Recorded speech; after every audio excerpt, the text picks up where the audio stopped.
A nombre del Inter-American Institute for Democracy, les damos la bienvenida al foro Quo Vadis Panamá. El Inter-American Institute for Democracy es una entidad privada sin fines de lucro cuyo objetivo es la promoción y difusión de los valores de la libertad, la democracia, los derechos humanos y la institucionalidad en las Américas. Es un centro de pensamiento sin connotaciones partidarias.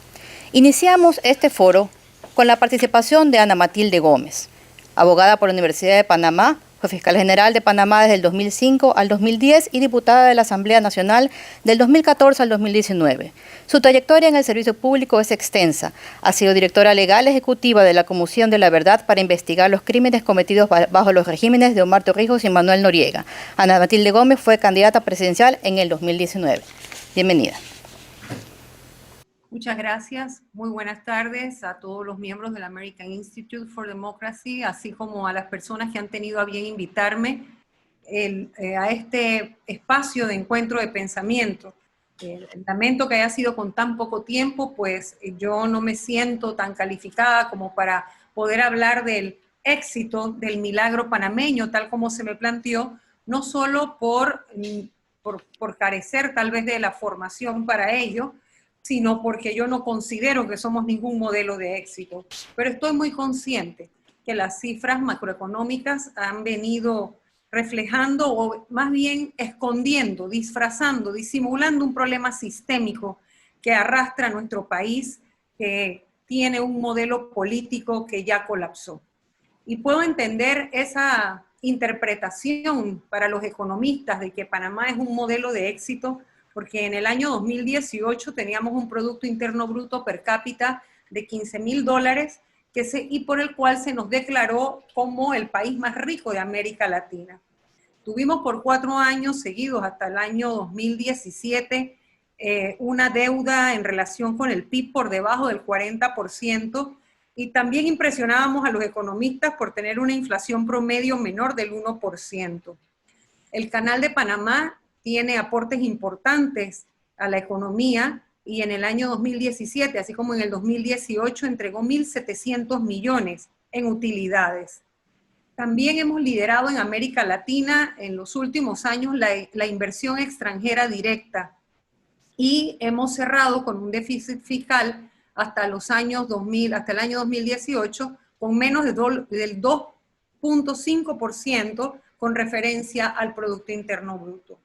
Todo eso nos puede llevar a creer que en Panamá realmente hay un modelo que ir a copiar o algo que ir a ver. Pero eso lo que nos está distrayendo es de entender que la FAO ha colocado a Panamá como el 4º país con mayor desnutrición infantil, que en Panamá cada 4 días un panameño o panameña muere de hambre o de alguna causa relacionada con la mala nutrición. Nosotros tenemos un problema estructural que tiene muchísimo que ver con el diseño de nuestra economía. En Panamá Panamá es un país de contrastes. Somos el 4º país con la peor distribución de la riqueza en América Latina y estamos entre los 15 peores de todo el mundo.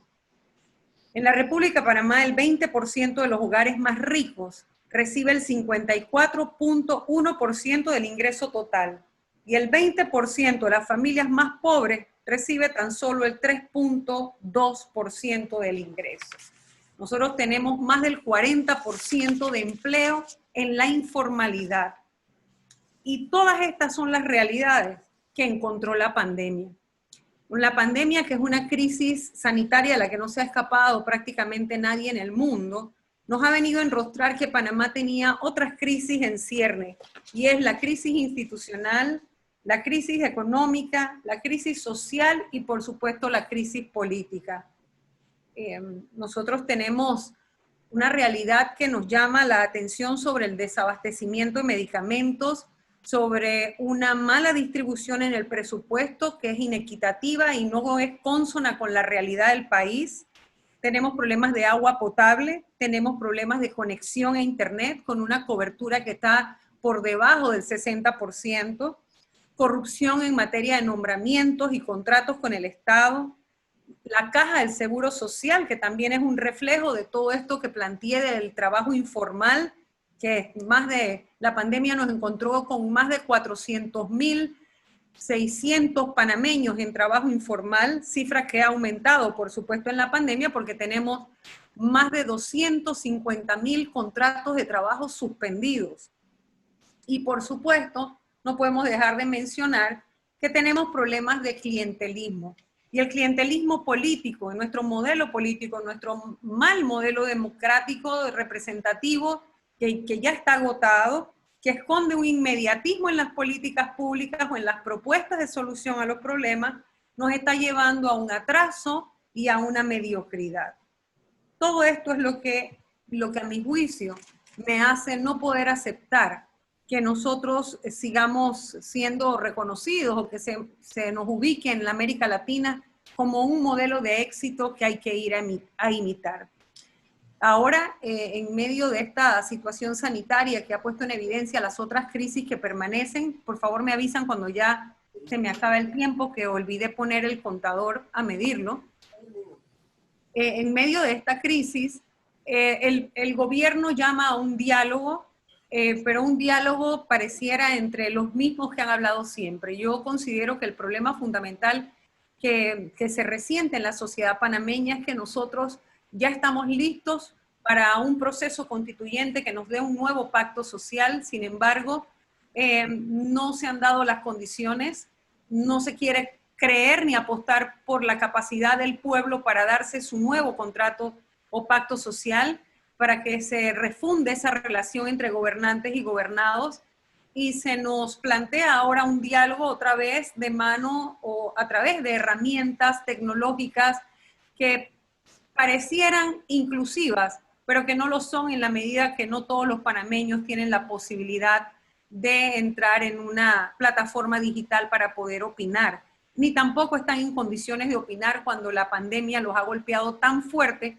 porque les ha demostrado o les ha enrostrado la marginación, la desigualdad y lo atrás que se habían quedado en el crecimiento económico del país, y ni qué decir en temas de desarrollo. Yo quisiera dejar esto como un planteamiento inicial, es un planteamiento crítico, porque, insisto, no puedo compartir aquello de modelo de éxito. Esa es la razón que me llevó a presentarme a la contienda electoral del año pasado, del año 2019, perdón, sí, del año pasado, para tratar en algo de cambiar, entre otras cosas, la política fiscal del país, porque sigo pensando que mientras tengamos el mismo modelo político, que ya es un fracaso, vamos a seguir privilegiando el modelo económico, que es el que precisamente nos tiene en esta profunda desigualdad. Quiero con esto entonces, espero con esto haber podido hacer un marco general del planteamiento de cómo veo la coyuntura, y que esto nos permita entrar en el diálogo o en el intercambio que vamos a entrar. Reiterando las gracias a quienes pensaron que yo podía hacer esta intervención, y quedando a su disposición para este intercambio. Muchas gracias.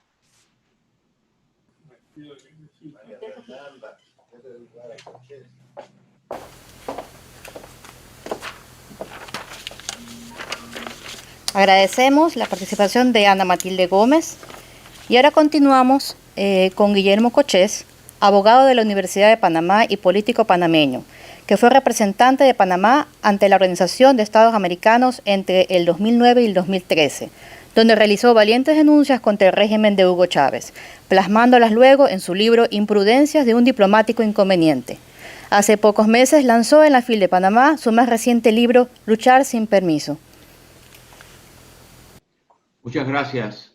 Buenas tardes a mis amigos del International Institute for Democracy.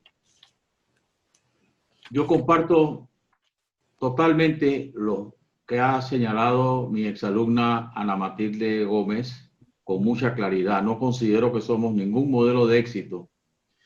Hoy Panamá, después de 16 meses de gobierno de Laurentino Cortizo, si bien es cierto, en medio de una pandemia y unas inundaciones nunca vistas en Panamá, hemos ido hacia atrás.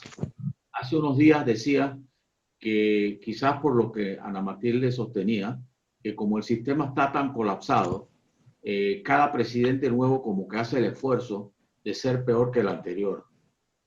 Hoy Panamá muestra el segundo descenso en el Producto Interno Bruto más alto de América Latina, siendo el primero Venezuela. lo cual es muy grave.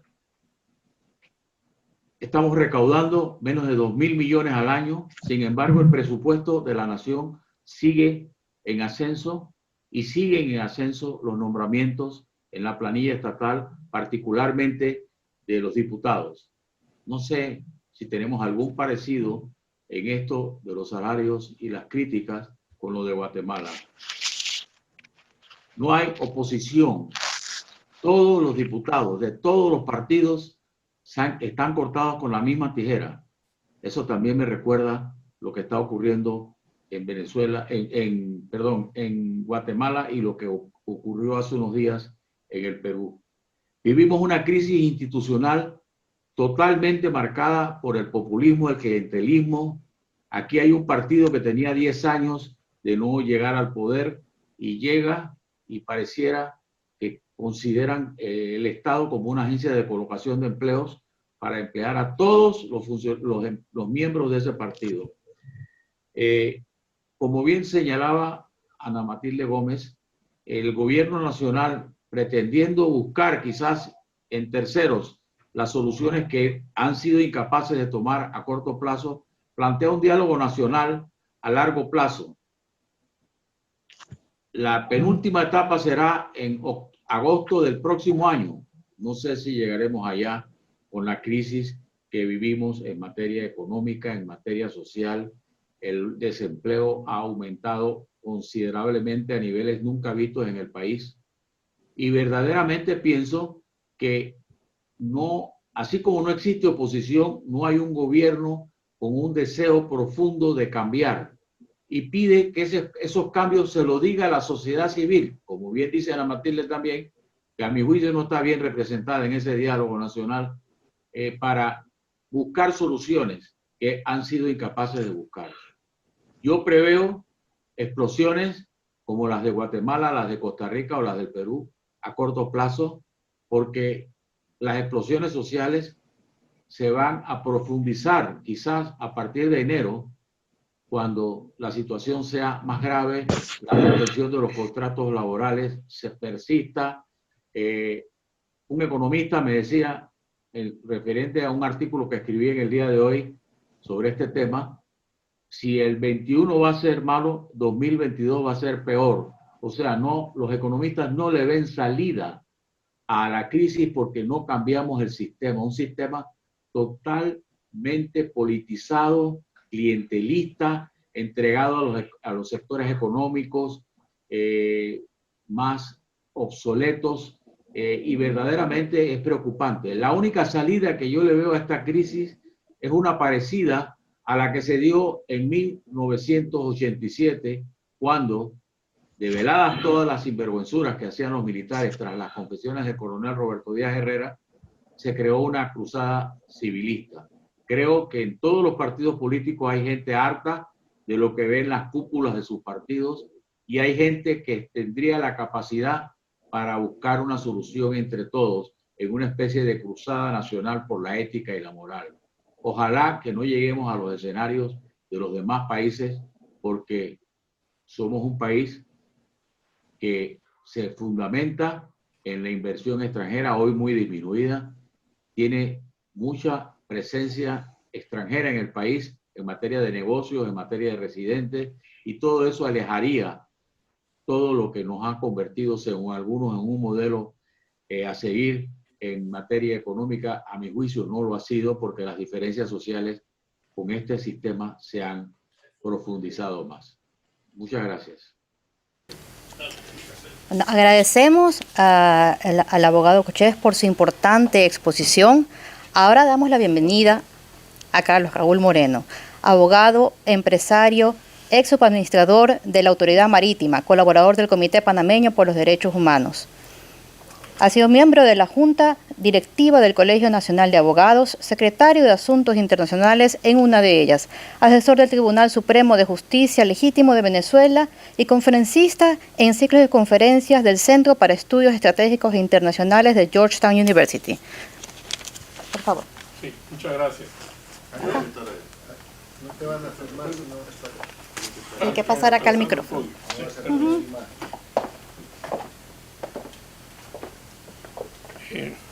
Muchas gracias por la invitación a Carlos el Tocayo, Tomás Regalado, Beatrice y todos los miembros de este instituto que lucha por la democracia desde un punto de vista de concepciones ideológicas y de predicar lo que debe ser, cómo debemos organizar políticamente nuestro país. Yo tengo que coincidir en muchas de las cosas que dice Ana Matilde, con la que he discutido el tema en algunas ocasiones, y con Willy también. Panamá atraviesa ciertamente una crisis institucional que se está agravando cada vez más y la pandemia la ha hecho mucho más seria de lo que ya venía siendo. Sin embargo, yo quisiera hacer varias acotaciones sobre el futuro de Panamá. Quo vadis, ¿a dónde va Panamá? Que es el tema que estamos hablando.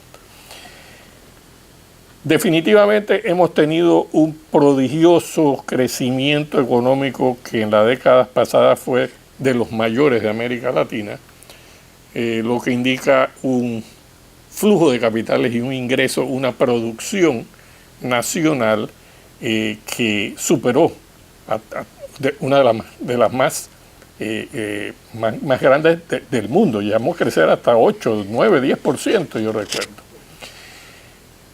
¿Y qué es lo que ha sucedido? Lo que ha sucedido es que el país económico o el país de potencialidad económica no va de la mano con el país político. El país político necesita una serie de transformaciones para que Panamá realice su potencial económico. Y yo me voy a referir a una cosa muy específica. ¿Qué es la economía panameña? La economía panameña está constituida por el Canal de Panamá como motor principal que arrastra la economía de Panamá. Teníamos el sector servicio antes de los infames Panama Papers, donde nuestro sector servicio se vio destruido por una serie de cuestiones que es un tema muy interesante y muy largo de hablar, que tal vez más tarde podríamos tocar aquí.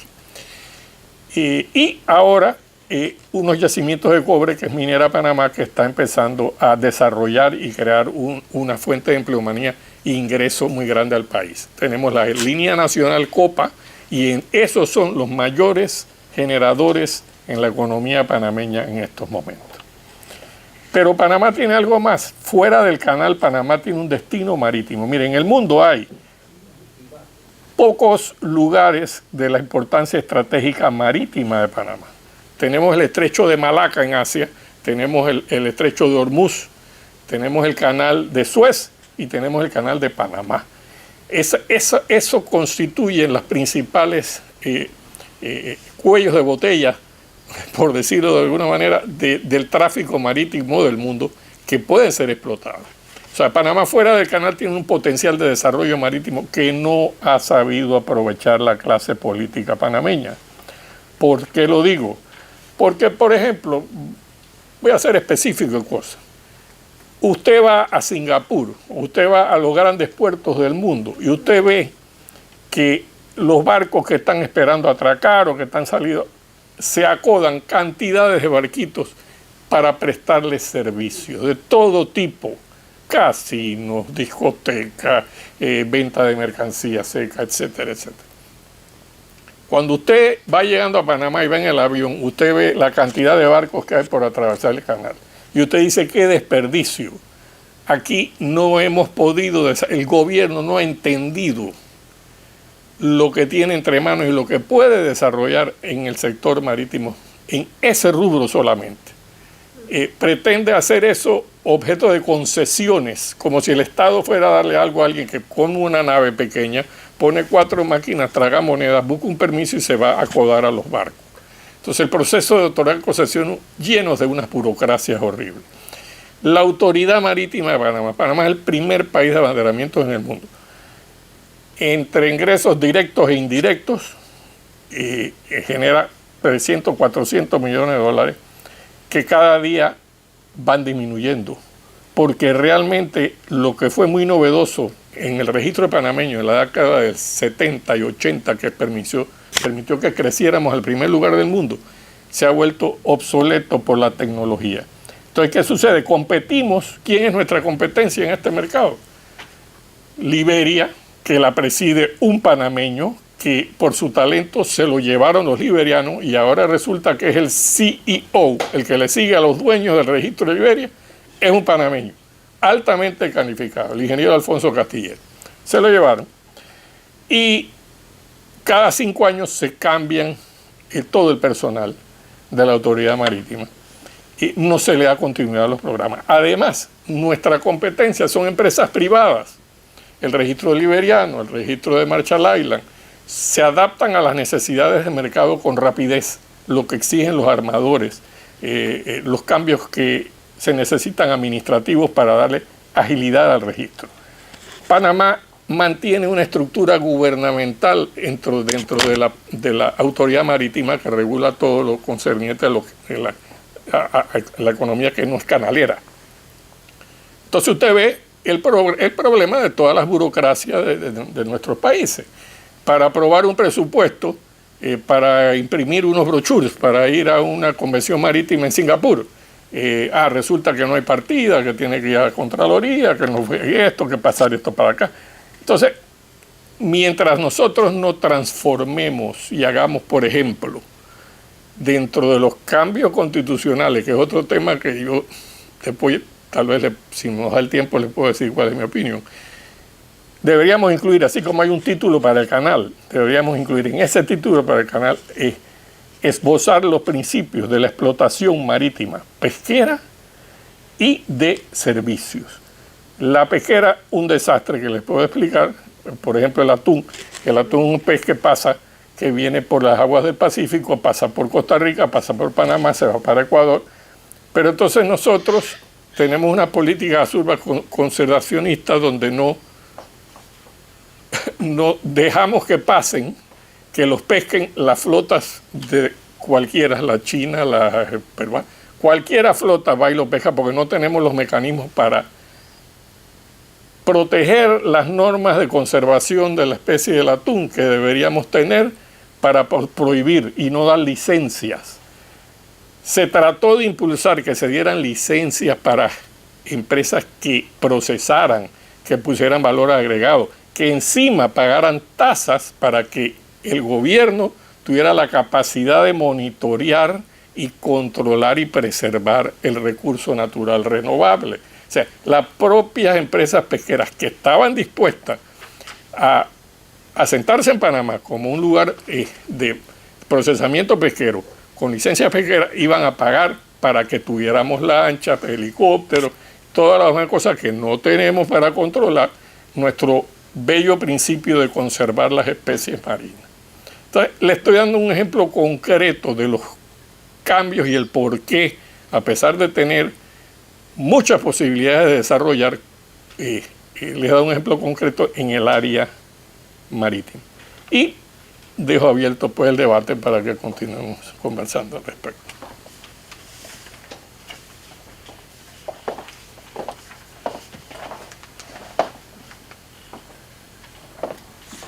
Agradecemos la participación del abogado Moreno y ahora damos paso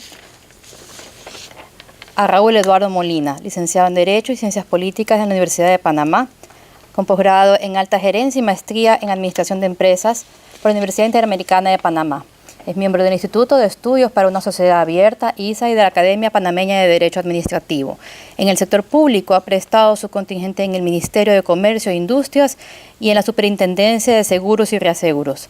Ha redactado varias leyes para el sector empresarial y ha representado a Panamá ante el Comité de Observancia de la Organización Mundial de Propiedad Intelectual en Ginebra y en negociaciones de libre comercio internacional. Bienvenido. Buenas noches a todos. Gracias al Instituto por la invitación. Yo me voy a referir a algunos temas de carácter económico que ya algunos de los participantes han señalado superficialmente. Aunque no soy economista, pues profesionalmente sí he estado vinculado a estos temas, así que vamos a tratar de hacer una explicación para no economistas. Panamá ha venido creciendo a pesar del gobierno, a pesar del sector gubernamental, que se ha convertido en un verdadero obstáculo a la inversión privada. desde hace varios años y hace varias administraciones. Lo que ha hecho la pandemia es desnudar esa carencia. Y quiero referirme a algunos datos que han salido publicados recientemente, incluso declaraciones de funcionarios oficiales.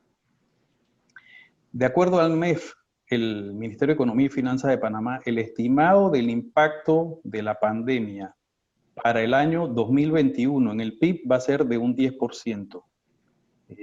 Hay otros economistas que hablan, como el economista Marco Fernández de Indesa, de que puede ser un 20%. Pero veamos una declaración del día de ayer del director general de ingresos, donde manifiesta que las recaudaciones para el año 2021, estimadas por el MEF, se van a situar al nivel del año 2011. Y debemos recordar que el presupuesto en el año 2011 fue de 13.000 millones de dólares. Sin embargo, el presupuesto aprobado para el año 2021 es de 24.000 millones de dólares. Eso muestra que la disminución de los ingresos frente al presupuesto aprobado nos sitúa en un déficit de alrededor de 45%. Esto es sumamente grave. Hay que contemplar que el Estado tiene otros ingresos no tributarios, como son los ingresos provenientes del canal, regalías de la mina, del aeropuerto de Tucumán, que yo creo que no vamos a poder contar con él porque la actividad en el aeropuerto se ha disminuido mucho, y de algunas empresas donde el Estado tiene participación accionaria. Así que ahí hay un problema serio. La relación de los ingresos fiscales, como ya manifesté, con el presupuesto es una relación que cualquier persona sensata, cuando tiene una disminución de esa magnitud en sus ingresos, hace el ajuste en los gastos. El gobierno nacional no ha hecho ningún ajuste, viviendo una realidad paralela a lo que nos muestran las cifras.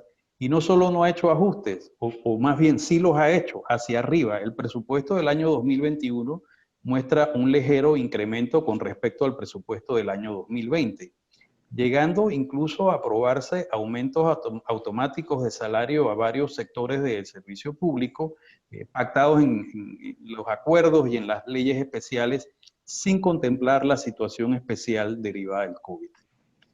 Esto nos lleva a una realidad, y es que para compensar este desajuste entre ingresos fiscales más presupuesto, el gobierno ha venido recurriendo a la deuda pública, la emisión de deuda pública, y en solo un año hemos aumentado casi 8.000 millones del nivel de deuda pública.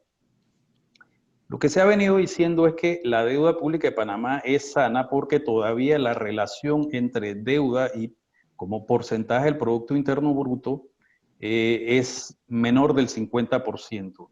Pero aquí hay un punto que es importante. Para esa relación estamos tomando como base las cifras del año 2018, que son el último año que tiene cifras confiables, que situaban el Producto Interno Bruto de Panamá en alrededor de 65.000 millones de dólares. Si nosotros vemos una reducción que el Estado, sus voceros calculan en un 10%, pero los ingresos fiscales están demostrando, en palabras del propio director general de ingresos, que son mucho mayores, y hay otros economistas que hablan de 20%. En mi opinión es bastante conservador, pero de acuerdo a lo que manifestó el director general de ingresos, pudiéramos estar hablando de un impacto incluso mayor al 30%, pues ya vemos que esa relación deuda-Producto Interno Bruto no es tan sana. ¿Y cuáles son las consecuencias de esto? Pues que a medida que se vaya haciendo una revisión por los calificadores de crédito internacionales, los tres más famosos, la calificación de deuda soberana de Panamá puede ser degradada.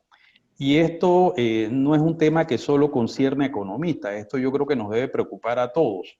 ¿Por qué? Porque la consecuencia directa de eso sería que la deuda de Panamá con organismos internacionales, con bancos internacionales, con tenedores de bonos, instrumentos de deuda del Estado panameño sería más cara.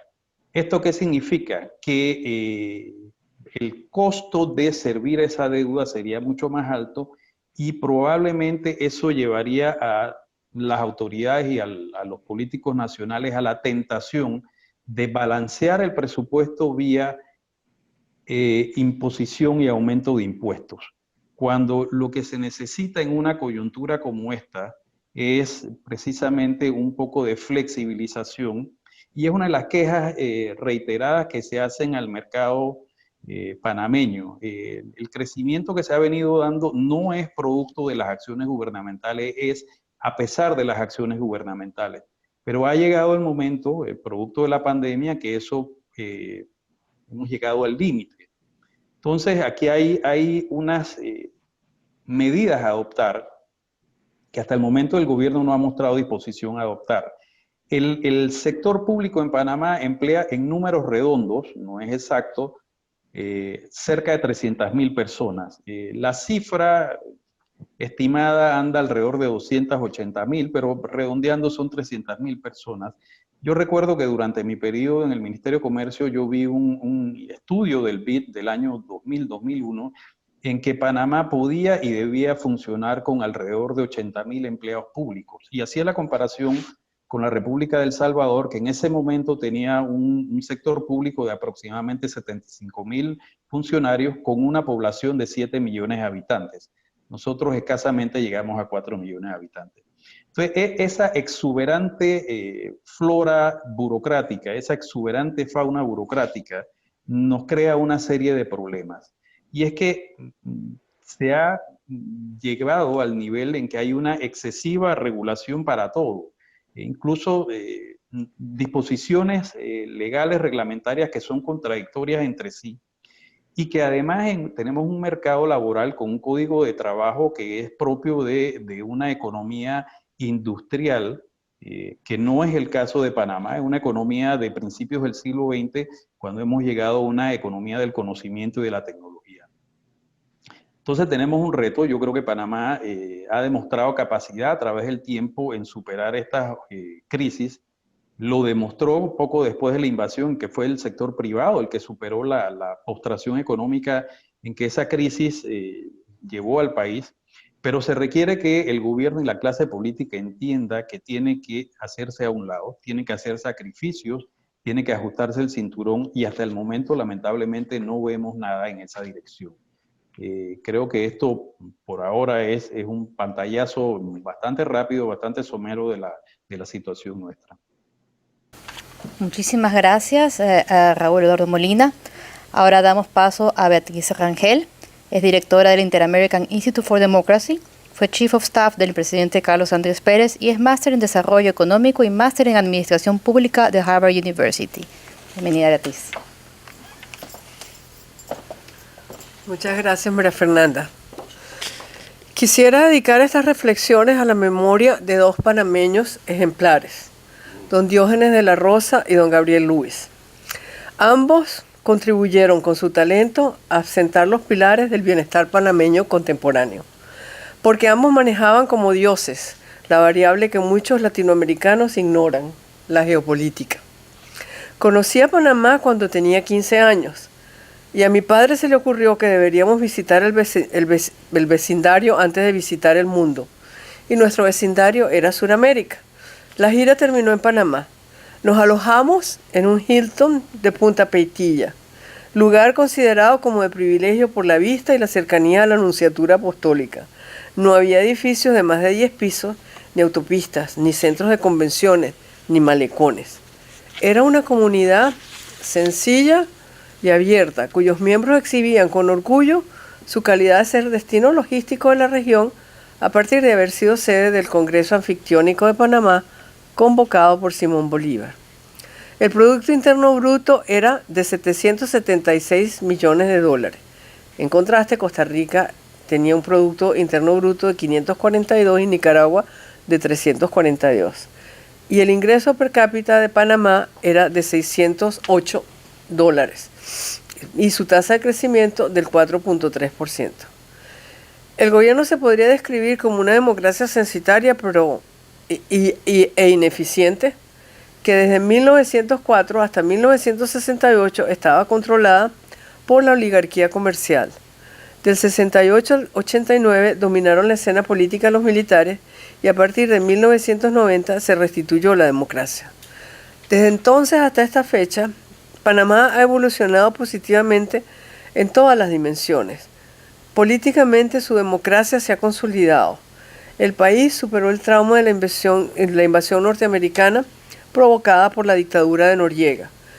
Y ese quizás haya sido la única instancia en que una acción militar se realice para garantizar la vigencia del derecho a la autodeterminación. Porque como bien lo expresara don Octavio Paz en el artículo que escribiera en esos momentos, titulado Panamá y otros palenques, y abro comillas, cuando el derecho a darse un gobierno es conculcado por una minoría violenta e ilegítima, la comunidad internacional debe proteger el derecho a la autodeterminación, que es el pilar fundamental sobre el cual reposa el orden institucional del mundo. Económicamente, el país asumió la administración del canal en el año 2000, manteniendo la eficacia y calidad del servicio y realizando con éxito su ampliación para continuar sirviendo de enlace al comercio de dos orígenes, Atlántico y Pacífico. Hoy disfruta de un Producto Interno Bruto de 65.000 millones de dólares y un ingreso per cápita de 15.833. Estas cifras comienzan a distanciar a Panamá del resto de América Latina y la van acercando a otras geografías como son, que están en Asia, como son Corea, Hong Kong, Singapur y Taiwán. En contraste, Argentina, hoy su producto per cápita es de 10.000 dólares, México de 9.000 y Brasil, el gigante suramericano, de 8.000. Todo este progreso se ha obtenido en libertad y democracia. Si bien hay desigualdad, la estabilidad política y la apertura democrática han sido fundamentales en el desarrollo de lo que hoy es Panamá. En síntesis, estos 50 años de trayectoria ejemplar en un continente donde cada día se confronta un retroceso en niveles de desarrollo. De allí que vale la pena analizar la experiencia panameña para determinar qué lecciones se pueden atraer, buenas y malas, pero hay que analizar el progreso de una nación pequeña que hoy en día se iguala con los tigres del Asia. Para ello recurrí a viejas notas de conversaciones sostenidas tanto con don Gabriel Lewis como con don Diógenes de la Rosa. Para don Gabriel Lewis, la clave del éxito económico de Panamá era haber aprendido a identificar su peso geopolítico. Ser eslabón de unión de dos océanos confiere una ventaja comparativa en términos comerciales que era necesario explotar para complementar el esfuerzo agrícola e industrial y lograr un mayor bienestar para la población. Y los capitanes de empresa de Panamá pronto se abocaron a la tarea de dedicar esfuerzos a crear cadenas de valor vinculadas a la logística comercial internacional. Así, hoy, sus puertos son puntos de distribución de mercancías para el resto de Centroamérica, la cuenca del Caribe, Sudamérica y Estados Unidos. Sus empaquetadoras son extensiones de las más modernas que existen en Estados Unidos. Su aviación ha desarrollado una fina telaraña que une a toda América Latina en una sola red de servicios de transporte bajo criterios de calidad que equiparan a su aerolínea nacional con las aerolíneas asiáticas. Y es así como Panamá ha conquistado 1/3 del mercado logístico del mundo, el primer lugar en emisión de bandera para navíos y el quinto en materia de transporte multimodal. El secreto, apoyarse en las ventajas comparativas y saber competir. Esto es casi anatema en la mayoría de los sectores empresariales del continente que prefieren la protección del corporativismo y el amiguismo con los políticos que están de turno. Desde el punto de vista político, según don Diógenes de la Rosa, Panamá, al nacer como eslabón de enlace del comercio pacífico y atlántico, sus habitantes siempre comprendieron que desarrollo y colaboración van de la mano. Por tanto, ha sido una de las sociedades más incluyentes del continente. En contraste, la mayoría de las naciones de América Latina aún preservan las castas establecidas por los españoles cuando conquistaron América.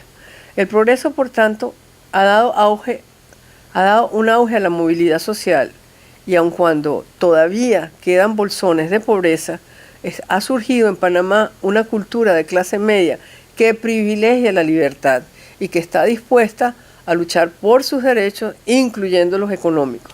Esto explica el poco éxito de la prédica del Foro de Sao Paulo en Panamá. Quisiera terminar esta intervención citando las sabias palabras de don Diógenes, que nos acompañó como consejero especial en la administración del presidente Carlos Andrés Pérez de Venezuela. abro comillas. América Latina va derecho al desastre si no aprende como nosotros que para progresar se requieren los esfuerzos de todos y saber acomodar cada pasajero en una dimensión específica del barco. Es decir, hay que crear naciones donde no sobre nadie. Cierro comillas. Y este creo que es el secreto de Panamá, secreto que deberíamos aprender muchos latinoamericanos. Gracias.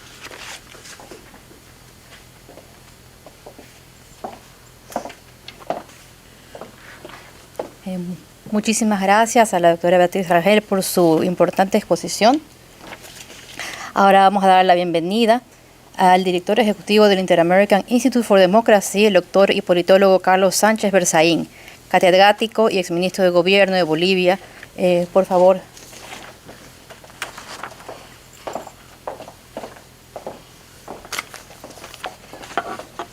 Muchas gracias. Un especial saludo a los oradores que me han precedido en el uso de la palabra y que han fijado el marco de referencia de este importante Quo Vadis Panamá. Como verán ustedes, los panameños son los menos optimistas sobre el rumbo de Panamá y tienen razón de serlo porque ellos están viviendo la realidad de Panamá. El análisis de la doctora Rangel es un análisis de fuera que ve a Panamá con mucho más optimismo que los nacionales. Estos dos enfoques nos muestran algo que es muy importante destacar, y es que uno no sabe cuán bien está o cuán mal está hasta que las cosas cambien. Y escuchar de una ex ministra de Venezuela como la doctora Rangel la opinión respecto a Panamá, habiendo sido Venezuela el país ejemplo, el país líder, el país rico de las Américas, que hoy día está convertido en el país con la más grande crisis humanitaria, en un narcoestado, en un lugar de refugio del crimen organizado transnacional, yo creo que es algo importante. En Panamá, sin duda, hay crisis económica, hay niveles importantes de descontento político. El doctor Cochés prevé incluso explosiones sociales, se busca el cambio, y sobre eso me gustaría hacer 5 preguntas que están basadas en lo que es la esencia de lo que este instituto y de lo que sus miembros propugnamos y defendemos, que es la democracia. Para analizar un país, me gustaría que la primera pregunta sea si hay respeto a los derechos humanos y a las libertades fundamentales. Y en Panamá, por lo menos visto de fuera, parece que esa es la norma, aunque existen, como en todas partes, excepciones. Lo segundo es si en Panamá rige el Estado de Derecho. O sea, si hay vigencia de la ley, y la impresión que tenemos es que sí, por lo menos en relación a otros países que forman parte de ese grupo de naciones sometidas por lo que se llama el socialismo del siglo XXI, o el castrochavismo, que están caracterizadas por la ausencia de Estado de Derecho. Panamá está en el grupo de los países que sí se puede decir tienen un aceptable desenvolvimiento del Estado de Derecho como elemento esencial de la democracia. En tercer lugar, si hay y funciona la división y la independencia de los poderes públicos. En cuarto lugar, si las elecciones que tienen los panameños son aceptablemente libres, justas, basadas en el sufragio universal, si hay libre organización política, si hay libertad de prensa, si hay libertad económica, y la pregunta terrible para muchos países de la América Latina, si en Panamá hay persecución política o cuántos presos o exiliados políticos panameños nosotros conocemos. Por eso es que consideramos que Panamá está en los parámetros de la democracia, en los parámetros del respeto a las libertades fundamentales, en un país que tiene o que puede tener crisis y que puede tener mal gobierno. Y eso me lleva a la puntualización necesaria de que no debemos confundir mal gobierno con mal sistema, porque el sistema es la democracia y la democracia siempre es perfectible.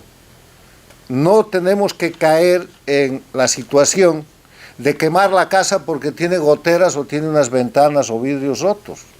Seguramente la Constitución de Panamá necesita enmiendas, necesita modificaciones, necesita avances en relación al avance de la sociedad, del tiempo, de la economía, de la tecnología, pero no vayamos a caer en la situación que llevó, por ejemplo, a Venezuela a la posición actual, cuando vimos a un presidente democráticamente electo el año 99 jurar sobre una constitución que él llamó moribunda para emprender a partir de eso un proceso que ha llevado a Venezuela a una situación de dictadura en el marco de lo que es el castrochavismo o socialismo del siglo XXI.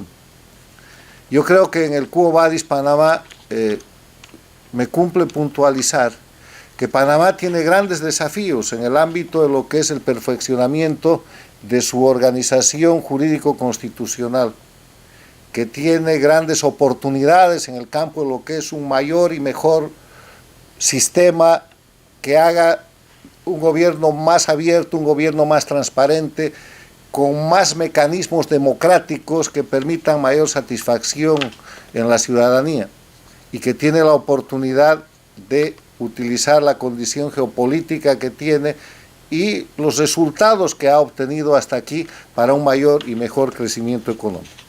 Lo que yo creo es que Panamá es una de las democracias importantes de la región que se ha sostenido a lo largo de estas 2 décadas del siglo XXI de constantes presiones y penetraciones del socialismo del siglo XXI, del castrochavismo, que siendo vecino de Venezuela es más bien refugio de venezolanos en lugar de ser un centro que se ha convertido a esta expansión liderada por el Foro de Sao Paulo para derrotar y terminar las democracias.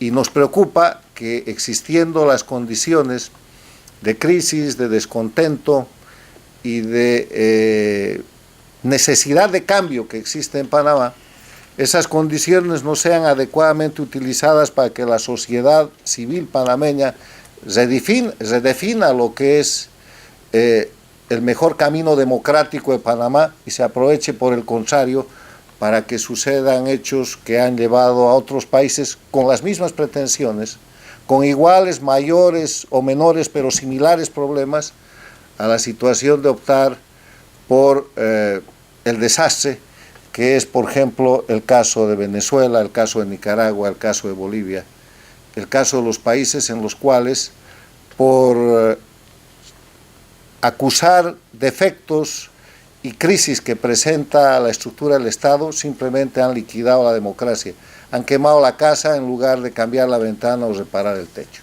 Muchas gracias. Yo quisiera saber si puedo contestarle al doctor Sánchez Berzaín.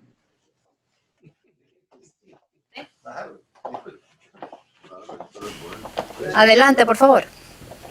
Sí, muchas gracias. Me parece que el doctor Sánchez Berzaín hace un análisis interesante de las condiciones para que se considere un sistema democrático. Precisamente porque nosotros queremos evitar lo que pasó en Venezuela y pasa en otros países, es que tenemos que cambiar. ¿Usted se refiere al respeto a los derechos humanos? Sí los hay. Hay algunas denuncias contra la Policía Nacional, pero yo diría que sí se respetan los derechos humanos y se aceptan las críticas y se hacen enmiendas en los procedimientos policiales.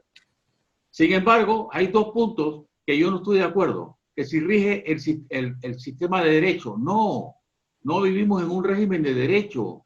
Están todos cooptados, el sistema judicial está colapsado totalmente, el sistema de investigación ni se diga. No hay división de poderes, el Ejecutivo actúa como si fuera el dueño de la Asamblea o la Asamblea como si fuera el dueño del Ejecutivo. No hay discusión. Entonces, precisamente por ese temor que tenemos, los que conocemos lo que pasó en Venezuela, es que queremos que las cosas cambien y que cambien profundamente para bien, no para mal. En todas estas crisis hay elementos que se aprovechan, elementos anarquistas que lo que quieren es profundizar más la crisis y echarle candela a la leña que se está dañando porque no corrigen las cosas. Entonces nosotros eso es lo que queremos. Y no hay, a mi juicio, no hay una democracia muy efectiva al punto de que estamos señalando estas cosas tan importantes como es la falta de un régimen de derecho, un Estado de Derecho y la inexistencia de división de poderes como en toda democracia. Muchísimas gracias, abogado Cochés. También tenemos otra réplica a la intervención de Carlos Sánchez. Por favor. Gracias. Sí, perdón, Carlos. No, las damas primero, después Gracias, sigo yo. muy amable. Yo el comentario que quisiera hacerle es que sí es nuestro modelo político, porque la economía está por encima de la política en Panamá. El poder económico se plantó en el modelo político y desde allí le ha dicho al mundo que en Panamá todo el que tiene dinero puede cooptar la política y que allí plantado cualquier negocio es posible. Y eso es lo que tiene el sistema permeado de corrupción desde un pinche nombramiento hasta un gran contrato con la nación. Así que sí es el modelo político, porque nosotros hemos caído en la trampa de que el modelo representativo está representando a la sociedad como ella es y no como ella debería ser. Por eso hay un dilema ético profundo en el diseño político panameño. Muchas gracias. Muchísimas gracias. También Raúl Eduardo Molina quiere hacer una acotación a la intervención de Carlos Sánchez. Sí, yo creo que, a ver, tenemos que puntualizar las cosas. ¿Hay democracia en Panamá? Yo creo que sí. Las elecciones son relativamente, los resultados de las elecciones son reconocidos por el Tribunal Electoral y por todos los participantes. Pero el problema no es tanto si hay o no hay democracia, el problema es si tenemos una república en Panamá. Y si la tenemos, está muy debilitada. Y yo creo que más que fortalecer la democracia, que mal que bien cada 5 años hay procesos electorales donde quienes ganan son quienes legítimamente obtuvieron los votos, eso no está en discusión. Lo que debemos fortalecer es nuestro sistema republicano, donde sí hay serias falencias, y es lo que conduce a los niveles de corrupción, lo que conduce al nivel de clientelismo y demás. No creo que se trate de un tema ético. Yo creo que la preocupación legítima de todos los que estamos participando en este foro es válida. Y en términos generales, nosotros nos movemos en un círculo de personas con altos niveles éticos. El problema es el diseño institucional de Panamá, el diseño republicano, la arquitectura del poder, que no es estrictamente republicana, que no separa los límites de los órganos del Estado, que no pone límites a las cosas que pueden y que no pueden hacer los miembros del gobierno, ya sea de cualquiera de las 3 ramas, y eso es lo que conduce a los problemas que tenemos actualmente. Reitero, yo creo que mi enfoque o mi análisis es que lo que debemos enfocarnos es en fortalecer el sistema republicano, que haya una efectiva separación de poderes y que los límites al poder sean efectivamente definidos. Eso es lo que primero tenemos que arreglar y eso va a mejorar muchísimo todo lo demás, el tema de corrupción y demás. Y quiero simplemente hacer un símil con la situación de Estados Unidos, que algunos estarán a favor, otros en contra del presidente Trump y lo que sea. Yo no quiero entrar en ese detalle, pero a pesar de todos los problemas que ha tenido Estados Unidos en estas elecciones, el sistema republicano ha venido funcionando, porque las decisiones al final que han sido impugnadas por algunos serán decididos por jueces en base a las pruebas que se presenten. Si esas pruebas convencen o no a los jueces, bueno, ese es un tema que ya le corresponde a las partes probar. Pero yo quería terminar con eso porque es una muestra de que una república efectiva, bien construida, resiste el transcurso del tiempo y resiste las amenazas que puedan darse en el camino. Y eso es lo que nos hace falta en Panamá. Muchísimas gracias. Tenemos más acotaciones a la exposición anterior. Sí, yo quisiera, aquí hemos esbozado 2 realidades y las 2 son ciertas. Yo creo que Beatriz y Carlos Sánchez Erzaín han esbozado una realidad que es innegable: el crecimiento económico que ha tenido Panamá, la relativa democracia en cuanto a la elección, las elecciones presidenciales, cosa que yo recuerdo que hace muchas décadas atrás eran más las cantidades de fraudes electorales que había o se alegaba que habían que después que sucedió la invasión de 1989. En medio de críticas o no críticas sobre nuestros procesos electorales, los resultados se conocen en 24 horas, se ha reorganizado, ya no hay la cantaleta del fraude que yo recuerdo de muy joven escuchar en todas las elecciones. Hemos progresado. La incorporación de la economía calanera al país y los ingresos que deriva del país de ello es un gran progreso. La clase media ha sido una clase muy fuerte y se ha desarrollado una clase que muy pocos otros países latinoamericanos la tienen. O sea, las realidades expuestas por lo que las ven de afuera no dejan de ser ciertas. Sin embargo, comparto también las realidades planteadas por nosotros los panameños en que todos coincidimos. Dijo Willy Cochet, y es cierto, queremos evitar, porque lo vivimos. Yo viví muchos años en Venezuela y yo conozco el proceso político venezolano como se dio. Y queremos, en Venezuela en un momento dado era el ejemplo de las democracias en la América Latina, la riqueza que había, una clase media creciente, la educación muy buena. Precisamente porque vemos las deficiencias en el sistema panameño y cada vez las crisis que se profundizan más, sobre todo a nivel de un órgano judicial, donde no hay justicia, empieza a desmoronarse las estructuras del Estado. Nuestro órgano judicial, y todos lo conocemos los panameños, es un órgano judicial totalmente cooptado, no es un órgano judicial eficiente y no es un órgano judicial parcializado que administra justicia rápida y cierta de acuerdo a derecho. Eso es un grave problema que nosotros tenemos que afrontar y queremos evitar lo que pasó en Venezuela o lo que ha pasado en otros países que están políticamente agitados por el famoso Foro de Sao Paulo, el socialismo del siglo XXI, que no vaya a tocar a nuestra puerta, que aún todavía no ha podido tener auge ni entrado en Panamá. Y eso es lo que tenemos que preservar mediante un proceso de reformas constitucionales como se había planteado. Yo he discrepado con Ana Matilde en relación a eso porque Ana Matilde cree que una constituyente originaria es el camino.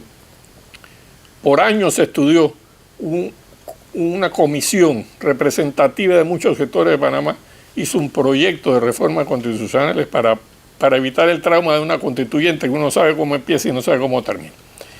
Y se plantearon una serie de reformas muy necesarias y el gobierno demostró una gran debilidad política al no poder presentarla.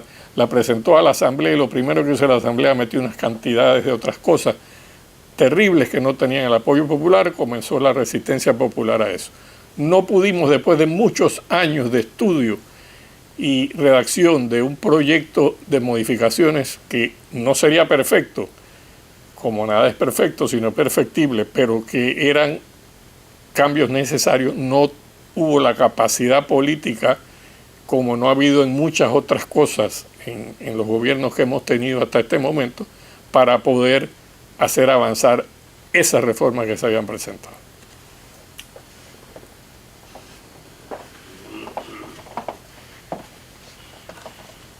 Bueno, agradecemos la intervención original de nuestro director ejecutivo y también las réplicas de nuestros panelistas que enriquecen realmente este foro. Ahora vamos a dar paso a las conclusiones que la va a realizar don Tomás Regalado, presidente del Inter-American Institute for Democracy. Tomás Regalado fue alcalde de Miami por 18 años, es un verdadero referente en el periodismo en los Estados Unidos. Bienvenido.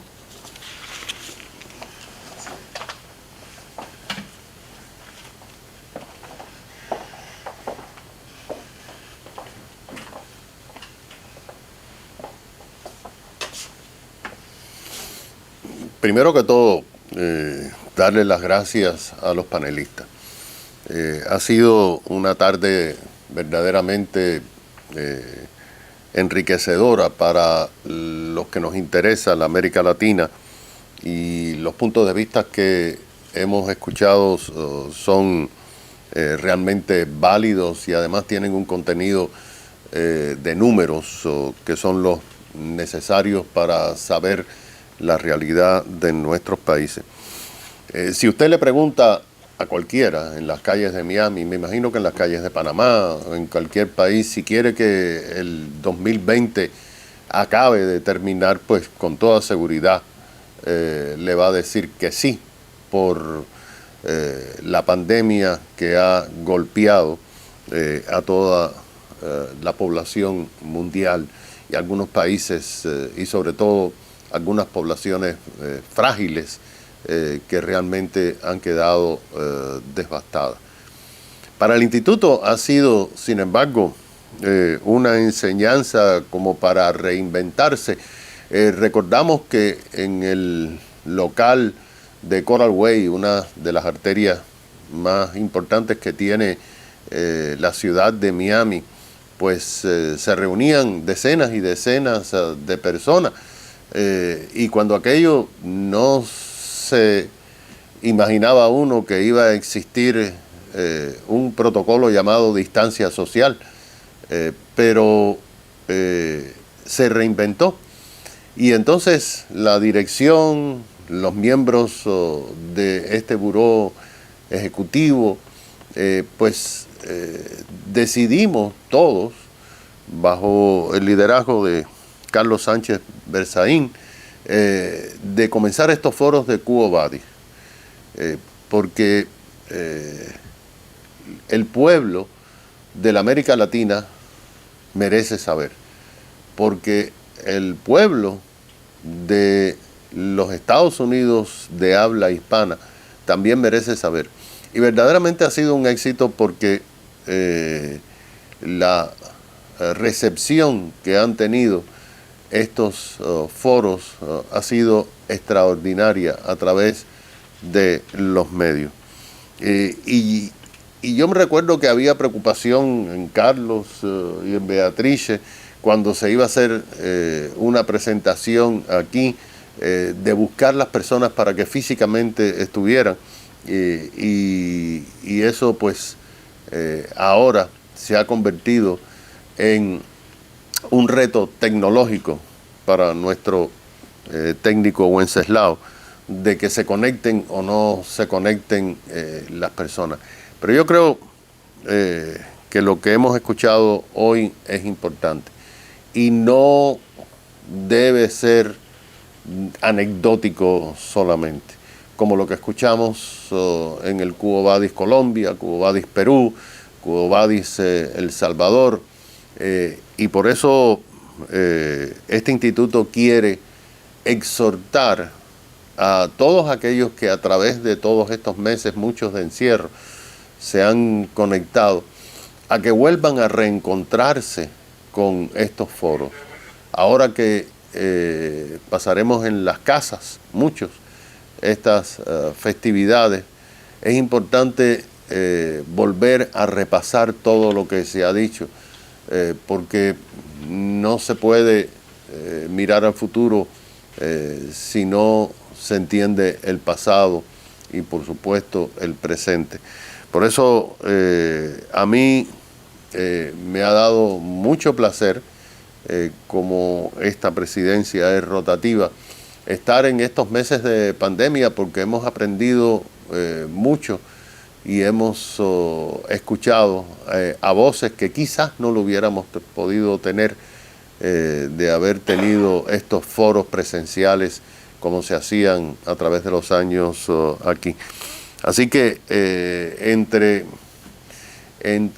las asignaturas que todos ustedes y el instituto va a hacer un esfuerzo por recordarle todos los foros que hemos hecho para que ustedes se vuelvan a reencontrar con ellos, pues en estos días les deseamos a todos ustedes que se han conectado a través de todos estos meses, que tengan unas Pascuas que sean con salud, y un año lleno de esperanza porque en definitiva todo pasa. Así que si ustedes van a pasar en sus hogares todas estas fiestas, por favor quítenle un poco de tiempo a Netflix y repasen estos foros Quo Vadis, porque verdaderamente nos han enseñado mucho y ojalá que nuestros funcionarios electos a través de todo este continente pues tengan una oportunidad en este descanso navideño de escuchar muchos de ellos. Muchas gracias.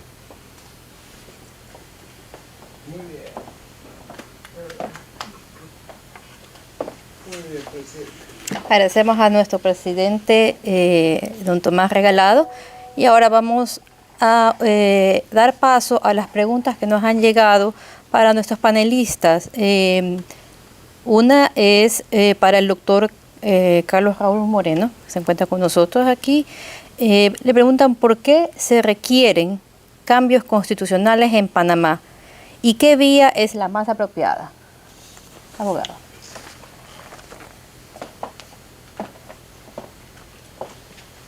Yo creo que ha quedado establecido a través de las diversas presentaciones de los panelistas en que todos coincidimos que se requieren cambios constitucionales en Panamá. ¿Por qué? Porque nuestra constitución, como la mayoría de las constituciones de nuestro hemisferio, tienen un carácter presidencialista extremadamente fuerte que nos hemos dado cuenta en nuestras Américas que no es lo más apropiado para mantener un equilibrio de los poderes. Segundo, nuestras asambleas, órganos legislativos o congresos, también tienen toda una serie de deficiencias organizacionales que requieren ser atendidas para lograr una mejor función de esas cámaras legislativas, que no se conviertan en unas cámaras de clientelismo y unas cámaras húngaras, como decía mi profesor de Derecho Constitucional, el doctor César Quintero. Y por último, la cenicienta de nuestra Constitución, que es el órgano judicial, que para mí es de los más importantes, porque sin un órgano judicial que equilibre el poder político de un ejecutivo y un legislativo, significa el principio de una desestabilización política. Y en Panamá el órgano judicial, la verdad, está en un estado caótico. Primero, por una falta crónica de presupuesto, es el último órgano que recibe algo. Segundo, el sistema de nombramiento de magistrados es un sistema que es totalmente presidencialista, aunque últimamente se ha tratado de que la sociedad civil participe, etcétera, etcétera. Tercero, vemos un órgano judicial lleno de interinatos, donde la mayoría de los jueces no tienen la estabilidad de sus puestos necesaria para poder tener unos fallos sin preocuparse de sus trabajos y de agradar a sus jefes inmediatamente superiores dentro del mismo órgano. Cosas muy puntuales que le quería indicar. ¿Cuál es el mecanismo? Hay dos mecanismos. Básicamente, Panamá establece un mecanismo de aprobación por una asamblea y después de aprobación por la otra. Para eso fue que se constituyó hace años un grupo interdisciplinario representativo de sectores empresariales, políticos, cívicos, sindicalistas, que trabajaron por años para presentar una propuesta de cambios constitucionales que varias administraciones anteriores habían prometido hacer. La administración del actual presidente fue la primera que lo llegó a presentar realmente a la Asamblea. Pero si analizamos las condiciones internas políticas, más vemos una presidencia con un presidente de un partido muy fuerte, pero que no es de la cúpula tradicional del partido PRD, que es del gobierno. Entonces no no tiene la suficiente fuerza dentro de su propio partido en la Asamblea Nacional para poder haber pasado esas reformas. Está otro grupo de panameños que piensan que debe haber una constitución originaria, donde se debe convocar al pueblo, a todo el mundo, debe haber una elección de constituyentes para crear una nueva constitución. A mí particularmente no me gustaba la fórmula porque realmente esas constituciones originarias uno sabe cómo empieza y no sabe cómo termina. Total, eligen más o menos si el sistema es un sistema clientelista que está acostumbrado la estructura política del país, se van a elegir el mismo tipo de personas a una asamblea constituyente que están ahora en la Asamblea Nacional. Entonces, de allí, ¿qué puede salir? Constituciones extensas que regulan unas cantidades de cosas que no deben estar en las constituciones y se van a los detalles de una cantidad de cosas. Entonces, la constitución no es una cura de por sí que va a arreglar al país, pero sí se necesitan puntualizarse ciertos cambios en Panamá. Es por eso es que yo creo que nuestro proceso de reformas constitucionales en un momento tiene que venir.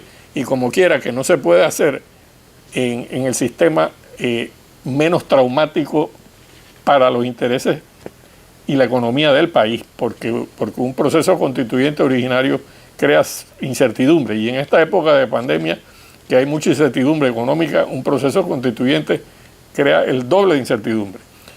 Así que yo lo que creo es que, y Dios quiera, pero estoy ya por inclinarme hacia una constituyente originaria ante la incapacidad de la clase política panameña de lograr los cambios que se requieren con otra fórmula.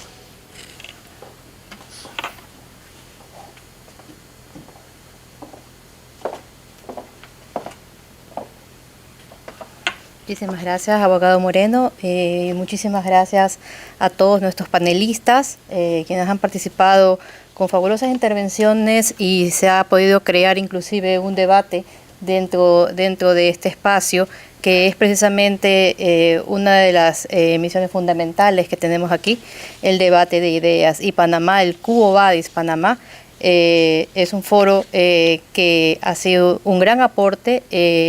También agradecemos la participación de las personas que nos acompañan en las redes sociales y los invitamos a nuestras próximas actividades. Muchísimas gracias.